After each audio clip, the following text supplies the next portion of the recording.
precisamente el calendario litúrgico. La lectura pública de las Escrituras fue un componente importante de la adoración de la iglesia primitiva.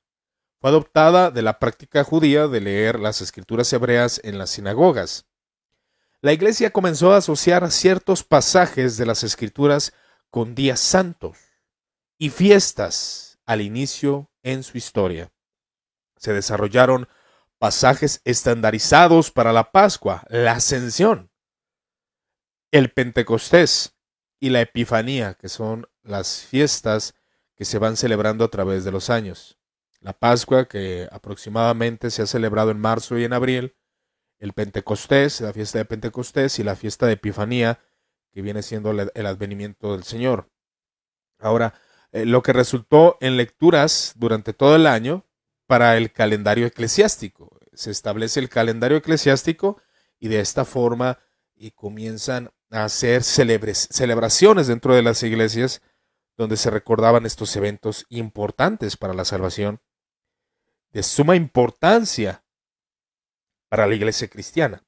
Cuando alguien llegaba en estos días a la iglesia, se leían textos de Mateo, de Lucas, entre otros, ¿no? Sobre el advenimiento, sobre el libro de los Hechos, entre otros detalles, con la finalidad de estandarizar algo que creo que es bueno. ¿Por qué es bueno todo esto?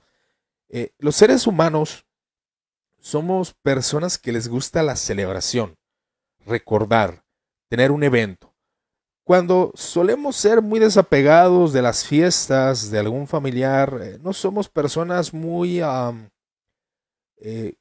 digamos, con una felicidad sobre el evento, ¿no? Cuando hay un evento importante, nuestras emociones se mueven. Nuestras emociones se concentran en un evento, lo cual nos produce gozo y felicidad.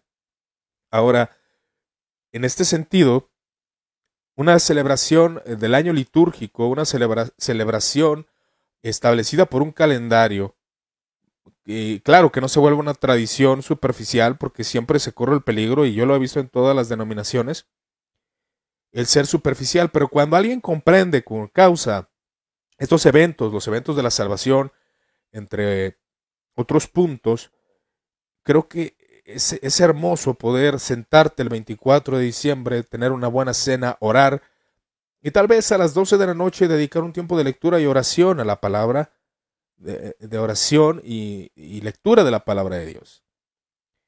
Y eso es algo muy bueno. Ahora, la práctica de tener lecturas litúrgicas para feriados, para días feriados importantes en el calendario cristiano, se remonta a lo menos en el siglo IV. Los primeros leccionarios del calendario completos datan del siglo VII. Siglo IV y siglo VII. Se comienza a desarrollar todas las festividades litúrgicas. Es una tradición milenaria, hermanos. Y yo entiendo, bueno, las guerras, los puritanos intentaron quitar todo este tipo de celebridades para no tener nada que ver con la Iglesia Católica Romana, ¿no? Pero creo que son eventos muy extraños, ¿no? Que bueno, que ahí empezaron a haber guerras, a haber problemas entre católicos, puritanos y todo ese tipo. Al menos cuando ya analizas la historia y pues ya tienes, puedes adentrarte, pues bueno, este movimiento hizo esto por eso, pero no somos ese movimiento. Podemos ver lo positivo dentro de las tradiciones cristianas. Ahora, la iglesia católica, en estos inicios estamos hablando de la iglesia primaria católica, ¿no? La iglesia del siglo VI, del siglo VII, entre otros detalles. Y ahí este año litúrgico pues empieza a establecer. Entonces, se relacionan con pasajes de la Sagrada Escritura, se mide por medio de la Sagrada Escritura pues los tiempos de advenimiento. Vengo diciendo que creo que mañana es el segundo domingo de advenimiento. Entonces se hacen diferentes oraciones, diferentes formas de celebrar los colores litúrgicos utilizados en la vestimenta de aquellos obispos dentro de la iglesia luterana, anglicana y aún católica y aún iglesia ortodoxa.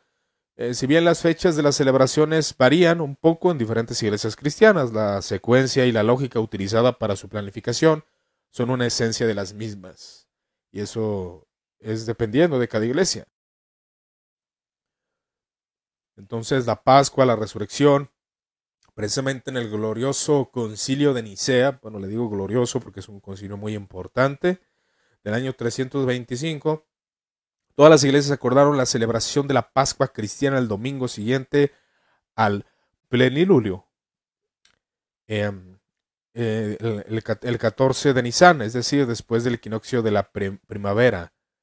Ahí ya después del equinoccio de primavera, que precisamente es cuando, al menos en México, hace mucho calor en estos días de la Pascua, ¿no? Entonces estas celebraciones, al menos yo conozco cristianos que en estos días dedican tiempo, celebran el nacimiento del Señor, celebran la resurrección de Cristo en la Pascua, que son los días establecidos por el calendario litúrgico.